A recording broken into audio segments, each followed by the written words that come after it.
बिस्मिल्लाहिर्रहमानिर्रहीम।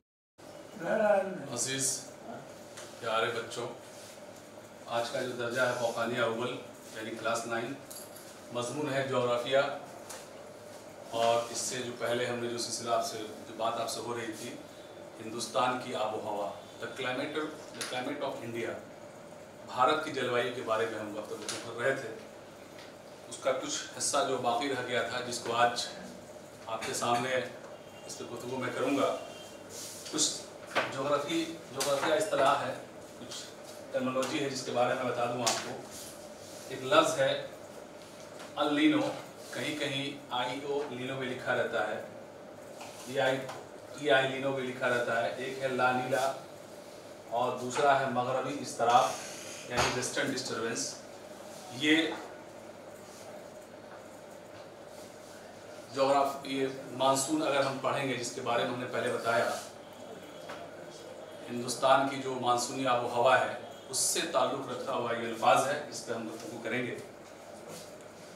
और एक लफ्ज़ है मानसून का फटना, बर्स्टिंग ऑफ मानसून, जो भी सीज़न चल रहा है, और मानसून का पीछे हटना यानी रिट्रीट मानसून। अल नीनो लफ्ज़ का मतलब होता है चाइल्ड क्रेस्ट यानी बच्चा।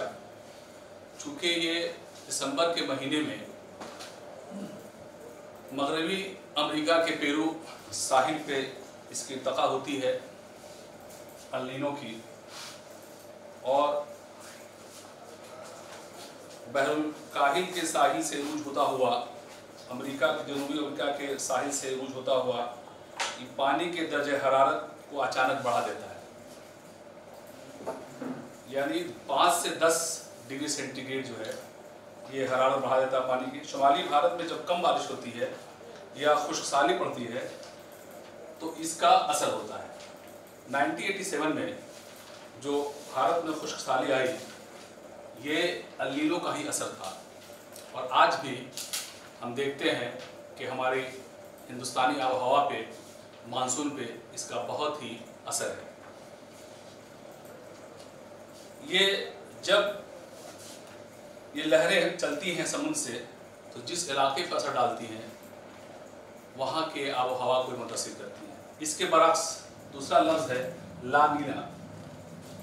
ला नीना ये मुखालिफ हालत होती है अल नीनो के।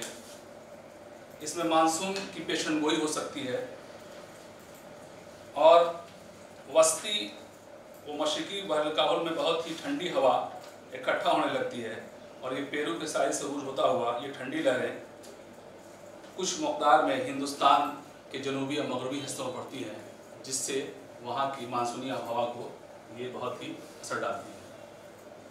दूसरा लफ्ज़ है वेस्टर्न डिस्टर्बेंस। जैसे कि लफ्ज़ से ही जाहिर है, मगरबी इस्तराब ये भी मानसून पे काफ़ी असरअंदाज होती है। मानसूनी आबोहवा जनूब मगरबी मानसून के दौरान ट्रॉपिक डिप्रेशन यानी ट्रॉपिकी कसाव का हिंदुस्तान में आना, जिससे बारिश के लिए साजगार माहौल साबित होता है, साजगार माहौल पैदा होता है, ये वेस्टर्न डिस्टर्बेंस की वजह से। एक और है मानसून का फटना, जिसको हम कहते हैं बर्स्टिंग ऑफ मानसून। जब बारिश जितने हफ्ते में होनी चाहिए या महीनों में होनी चाहिए, वो बारिश बैक वक्त बहुत ही गर्जन, छींटा और बिजली कड़कने के साथ जो बारिश होती है, उसको हम बर्स्टिंग ऑफ मानसून या मानसून का फटना कहते हैं। ये कहीं कहीं बहुत ज़्यादा सैलाब लाती है। ख़ास तौर से कभी कभी आप सुने होंगे कि रेगिस्तानी क्षेत्रों में, रेगिस्तान के इलाकों में जहाँ बारिश बहुत कम होती है, वहाँ कभी कभी सैलाब का इम्कान ज़्यादा होता है और सैलाब आ भी जाता है। इसकी वजह सिर्फ यही है कि वहाँ मानसून फटता है, मानसून की बर्स्टिंग होती है, बॉम्बार्डिंग ऑफ मानसून होता है। ये भी मानसून पे असर डालता है और कहीं कहीं सैलाब लाने में कारगर साबित होता है। मानसून का पीछे हटना, रिट्रीट ऑफ मानसून। जब मानसूनी आबोहवा पूरे हिंदुस्तान में फैल जाती है, हिंदुस्तान के पूरे इसके जितने इलाकों में इसका फैलाव हो जाता है, उसके बाद धीरे धीरे ये लौटती हुई नवंबर से होते हुए ये फिर अपने आप बैक हो जाती है और ये कहीं कहीं जाड़े के दिनों में बारिश करती है। कर्नाटक है, तमिलनाडु है, ये ऐसे इलाके हैं जहाँ जाड़े के दिनों में बारिश होती है। इसको हम कहते हैं मानसून का पीछे हटना या मानसून का लौटना, यानी रिट्रीटिंग ऑफ मानसून। कुछ नक्शे जो आप एटलस का देखेंगे, हिंदुस्तान के नक्शे को आप जब गौर करेंगे, खासतौर पर ये नक्शा जो है फिजिकल मैप, उस पर आप जब गौर करेंगे तो वहाँ की हवा का सिंध जो है आप देखेंगे कि हवाएं किस तरह से मुखालिफ किस रूट से किस तरफ से वो चलती हैं। अगर हम इसको देखें गर्मी के मौसम में, मौसम सरमा में जो हवाओं का जो सिंध है, मौसम सरमा यानी जाड़े के मौसम में, ये हवाओं का जो हम एक ट्रासी खत खींचते हैं, एक इमेजिनरी लाइन के जरिए इसको हम निशानदेही करते हैं, इसको ड्यूरेट करते हैं। ये जब देखेंगे हम तो ये हवाओं का रुख देखिए आप कैसे है। ये हवाओं का रुख जो है पश्चिम से पूरब की तरफ, और इसके ऊपर एक बहुत ही तेज रफ्तार से एक हवा चलती है जिसको हम मगरबी जेट स्ट्रीम कहते हैं। मगरबी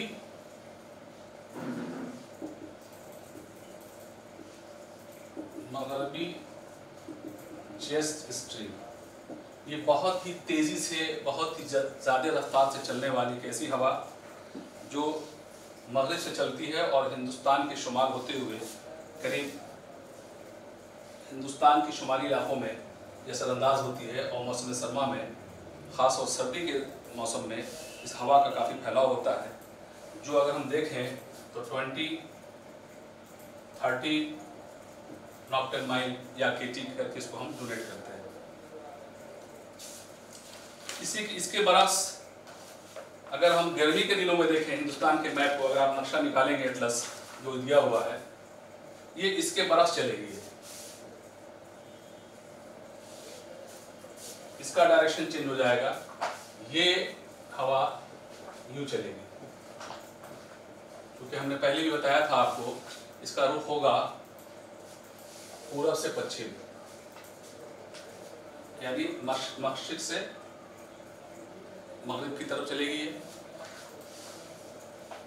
ये हमने पहले बताया कि जमीन, ये हवा चूंकि समुद्र से बर्री इलाकों की तरफ आती है, यानी समंदर से जमीन की खुश्की की तरफ जाती है, तो मैंने पहले क्लास आपसे गुफ्तगू किया था कि हवा जो ज़मीन से खुश्की की तरफ जाती है, वो हवा हम सब जानते हैं कि ज़मीन का एक तासीर है कि वो जल्दी गर्म भी होता है और जल्दी ठंडा भी होता है। समंदर की तासीर है पानी की कि वो देर से गर्म और जल्दी ठंडा होता है, एकदम एक दूसरे के मुखालिफ होती हैं। तो इसको हम मौसम गर्मा को अगर हम देखें, गर्मी के मौसम की हवाएं, ये हमारा ये दो फिगर जो हम देखेंगे हिंदुस्तान की तबई नक्शे पे, इसको हम देखेंगे कि हवाओं का रुख साफ एक दूसरे के बरस हो जाता है। इसीलिए कहते हैं कि मानसून एक ऐसी हवा है जो अपने सिमत को हवा के रुख को हालात के हिसाब से चेंज करती है। अब आगे हम कुछ और, मैंने पहले भी कहा था कि हिंदुस्तानी आबोहवा यानी हिंदुस्तान जो मानसूनी आबोहवा है, इसकी कुछ खूबियाँ भी हैं। क्योंकि हिंदुस्तान में अक्सर लोग मानसून को बारिश से ताबीर करते हैं, कहते हैं कि इन साल मानसून बहुत अच्छा हुआ यानी ज़्यादा बारिश हुई, इस साल मानसून बहुत अच्छा नहीं आया यानी ज़्यादा बारिश नहीं हुई। और ये कहा भी जाता है कि किसानों के लिए, और ख़ास तौर से हमारे जितने दही जो माशरा है और जो समाज है, उस पर मानसून का काफ़ी असर होता है। मानसून अचानक, मैंने बताया कि जब आता है तो बरसती का मानसून होता है, कभी कभी मानसून बर वक्त आता है, कभी कभी बहुत देर से पहुंचता है। तो अक्सर हम सुनते होंगे आप किसानों के ज़ुबान से, या जो हमारे ज़राअत करने वाले जो लोग हैं, वो कहते हैं कि साहब मानसून बहुत देर से पहुंचे और बारिश के इम्कानात भी बहुत कम हैं, इसलिए ज़राअत पे इसका असर भी पड़ेगा। हिंदुस्तानी मानसून को अगर हम बांटें, इसको तकसीम करें तो दो हिस्सों में तकसीम करते हैं। एक है साउथ वेस्ट मानसून, जिसको हम जनूब और मगरिब भी कर सकते हैं।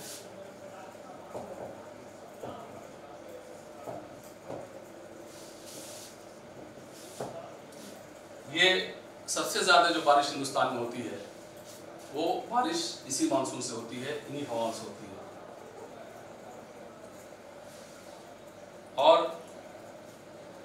इस समंदर के रास्ते से आती है, जिसकी वजह से ज़्यादा बारिश करती है। हम सब जानते हैं कि वो हवाएं जो समंदर से चलती हैं वो अपने साथ ज़्यादा नमी और ज़्यादा पानी की मकदार जज़्ब करके लाती हैं, और जैसे ही वो खुश्की में पहुंचती हैं ज़मीनी इलाकों पे, वहाँ अगर रास्ते में कोई भी पहाड़ या ओग्राफी कोई भी कोह जब सामने आता है तो टकराने के बाद वहाँ पूरा बौछार कर देती हैं और काफ़ी बारिश होती है। ये 1 जून को केरल साहिल पे पहुँचता है ये, और इसकी आमद होती है, और 13 से 15 जून तक मुंबई कोलकाता होते हुए वक्त जुलाई तक पूरे भारत में ये फैल जाता है। अभी दूसरा है शुमाली मशरकी मानसून, जो नवंबर के वस्त और मार्च तक रहता है, जिससे जनूबी साहिल इलाकों में बारिश होती है।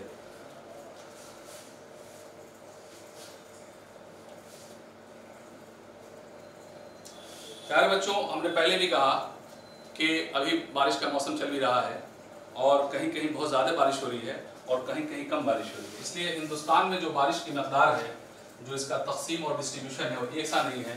कहीं ज़्यादा बारिश होती है और कहीं कम बारिश होती है। जो शुमाल मशरकी मानसून है वो नवंबर से वस्त से मार्च तक, नवंबर के बीच दरमियान से लेकर मार्च तक ही रहता है, जिससे जनूबी साहिल इलाकों में बारिश होती है। लौटती मानसून मैंने पहले भी कहा, रिट्रीटिंग मानसून, जिसको मानसून पीछे हटना कहते हैं, 10 अक्टूबर तक शुमाली भारत को छोड़ देता है और 15 नवंबर तक पूरे भारत से अलविदा ये कह देता है। इसको हम रिट्रीटिंग मानसून कहते हैं। अब मानसून का कोई रवैया भी है, स्वभाव जिसको हम कहते हैं, उसकी फितरत क्या है मानसून की। हिंदुस्तानी मानसून को कहते हैं the Gamble of farmer, the Gamble of agriculture, यानी हिंदुस्तानी मानसून जो है आबोहवा, मानसूनी हवा हिंदुस्तान की एक तरह से जुआ है यहाँ के किसानों के लिए। अगर अच्छी मानसून हुई तो खेती में भी असर इसका पड़ेगा, अगर खुशहाली और बारिश कम हुई तो इससे ज़राअत पे इसका बहुत बुरा असर पड़ेगा। मानसून की रवैया गैर मुस्तकिल है, ये कभी ज़्यादा होती है, कभी कम भी होती है, कभी वक्त पे आती है, कभी बेवक्त पहुंच जाती है। तो इससे साहिली इलाकों में या हिंदुस्तान के अंदरूनी इलाकों में कहीं ज़्यादा बारिश होती है और कहीं कम होती है। जून से सितंबर तक इसका ज़्यादातर इम्कान होता है कि इन महीनों में ये ज़्यादा तक हिंदुस्तान में खड़ी रहती है, और धीरे धीरे जो है इसकी मकदार जैसे ही हम समंदर से आगे बढ़ते जाते हैं, कोलकाता मुंबई से जब हम दिल्ली और MP और बिहार और राजस्थान झारखंड तक पहुंचते हैं, तो ये मानसून कमज़ोर पड़ने लगता है और बारिश की जो मकदार है वो बहुत ही कम हो जाती है। मानसूनी बारिश जो है वो ज़मीनी हैयतों के ज़रिए भी कंट्रोल होता है। जैसी ज़मीनी हैयतें होंगी, जैसे ज़मीन के खदोखाल होंगे, ऐसे असरअंदाज होगा। मिसाल के तौर पर हिमालयन इलाकों में जो हमारा हिमालय पहाड़ है, उधर जब पहुंचता है, या हम आ जाएं 7 सिस्टर चेरापूंजी मेघालय, जो चेरापूंजी का जो इलाका है, मौसिन रामपुर, जहाँ सबसे ज़्यादा बारिश होती है। वजह यह है कि उसका जो कंस्ट्रक्शन है, ज़मीन की हैयत है, ये कीप के आकार का, जिसको फनल शेप कहते हैं। जैसे ही समुद्री हवाएं उठती हैं यहाँ से समंदर से, और जैसे ही पहुँचती हैं मेघालय आसाम में, इसमें घुसने के बाद ये बहुत तेज़ी से यहाँ आने के बाद उसमें जो कीप की तरह से होता है, और उसमें घुसने के बाद ये अंदर जाने के बाद पूरी तरह से घिर जाती हैं, और वहाँ बहुत तेज़ी से वर्षा होती है, बहुत ज़्यादा बारिश होती है। ये वजह है कि मेघालय चेरापूंजी में मौसिन रामपुर एक गाँव है जहाँ पूरी दुनिया में सबसे ज़्यादा बारिश यही होती है। वजह यह है कि इसकी ज़मीनी हैयत या इसके खदोखाल या वहाँ की जो स्थलाकृति है, वहाँ का जो फिजियोग्राफी है, वहाँ की जो ज़मीन का जो तरीके शक्लें हैं वो मुख्तलिफ हैं, जिसकी वजह से वहाँ ज़्यादा बारिश होती है, और पूरे एशिया में नहीं बल्कि पूरी दुनिया में सबसे ज़्यादा बारिश होती है। मानसून बारिश ज़मीन है तो ज़मीन गर्मी में बारिश मूसलाधार भी होती है, कहीं बहुत ज़्यादा बारिश होगी, इतनी बारिश होगी कि सैलाब चला आएगा, घुटने तक पानी लग जाएगा, और कहीं कहीं बारिश कम हो जाती है। तो ये पता चलता है कि ये मुस्तकिल नहीं है, अनिश्चितता इसके अंदर है। इसके अंदर है जो है वो अनडिफिनिट है, कभी बहुत ज़्यादा हुई और कहीं कम हुई। ये हमारे मानसून की, हिंदुस्तान की आबोहवा की मानसून की ये खुसूसियत है। और हिंदुस्तान की ज़राअत पे इसका काफ़ी असर है। हम सब जानते हैं कि हिंदुस्तान का जो माशी निज़ाम है वो ज़राअत और खेती पर मुनहसर करता है, इसलिए यहाँ की जो मानसूनी आबोहवा है इस पर बहुत असरअंदाज डालती है यहाँ की माशी हालत पे और सियासी हालत पे। और ये एक मसावी है, एक गैर मसावी इसका डिस्ट्रीब्यूशन है। मैंने पहले भी कहा कि unequal distribution of rainfall over the all Indian continents. ये गैर मसावी इसका तकसीम है, एक साथ बारिश सब जगह नहीं होती, कहीं कम होती है, कहीं ज़्यादा होती है, जिसकी वजह हमने पहले ही बताया कि ज़मीन हैयतें और उसकी ज़मीन की शक्ल पे मुनसर करता है, और कभी देर से आएगा कभी ज़्यादा। आगे हम आपको बताएंगे कि जो मौसम से, ये तो मानसून हो गया। अब हिंदुस्तान में कितने ऋतुएं कितनी हैं, कितने मौसम हैं? हम सब जानते हैं कि जिसको मौसम सरमा,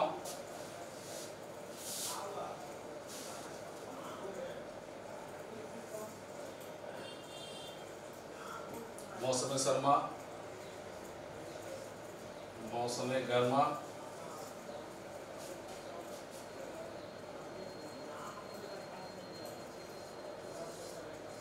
मौसम 12, और हमने बताया था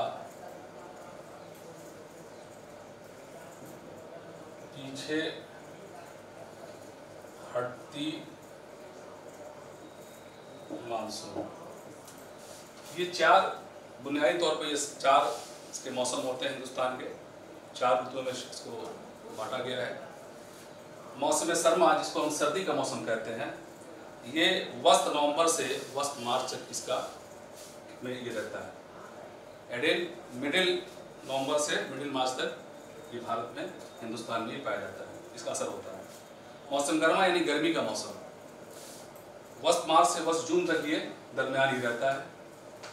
मौसम 12, वस्त जून से वस्त सितंबर तक बारिश का मौसम रहता है, जो अभी शुरू है। और जो सबसे हमने पहले ही बताया कि पीछे हटती मानसून यानी रिट्रीट मानसून, जिसको हम मानसून का लौटना भी कहते हैं, ये वस्त सितंबर से वस्त नवंबर तक ये पूरे भारत पे से लौटने के बाद ये तमिलनाडु और केरल होते हुए पहुंचता है, जिससे वहाँ जाड़े के दिनों में बारिश होती है। इसकी वजह सब ये है, और रबी फसल के लिए तमिलनाडु केरल में ये मानसून काफ़ी ज़्यादा, ये मौसम बहुत ज़्यादा मुतासिर माना जाता है, काफ़ी फ़ायदेमंद माना जाता है। आगे जब हम बच्चों कुछ और जो टर्म्स मैं बताऊँ आपको, जो बहुत ही हमको जानना बहुत ज़रूरी है, वो है कुछ टर्म्स जैसे आप मैंगो शावर, जिसको हम कहते हैं अंबारी बारिश। ये गर्मी का जब मौसम आता है, जिसमें ये कुछ ऐसी बारिशें, कुछ ऐसी हवाएं, कुछ ऐसी मौसम तब्दीलियां होती हैं, जिसको हम कहते हैं अंबारी बारिश।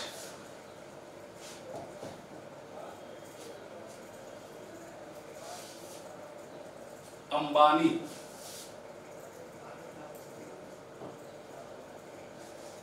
मैंगो शावर कहते हैं इसको अंग्रेजी में।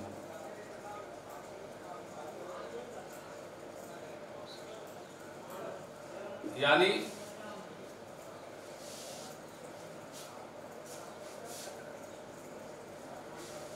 आम की बौछार, अम्रपाली वर्षा, यानी वो बारिश जिसमें आम बहुत ज़्यादा पकते हैं, इसको अंबारी कहते हैं, आम को कहते हैं, उससे अंबानी बारिश।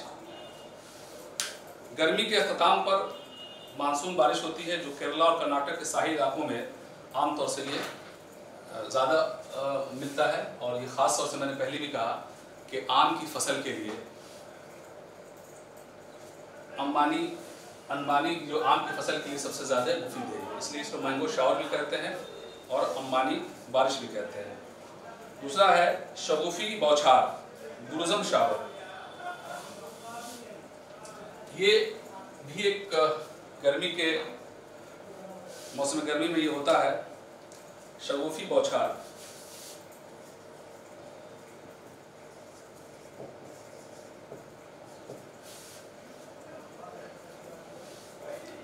शगुफी बौछार इसको कहते हैं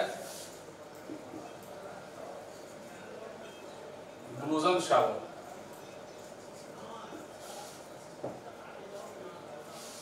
यानी वो बारिश जिसके बौछारों से केरला और आसपास के इलाकों में काफ़ी फूल फल लगते हैं, जिसको कहते हैं शगुफी बौछार या ब्लॉसम शावर। और एक और है शुमाली मगरबी छींटे, जिसको नॉर्वेस्टर कहते हैं। ये बंगाल और आसाम के इलाकों में गर्मी के दिनों में काफ़ी मशहूर हैं। और ये कुछ ऐसे टर्मिनोलॉजीज हैं जिसको हमें जानना बहुत ज़रूरी है। आगे मैं आपको इससे और गुफ्तगू करूँगा।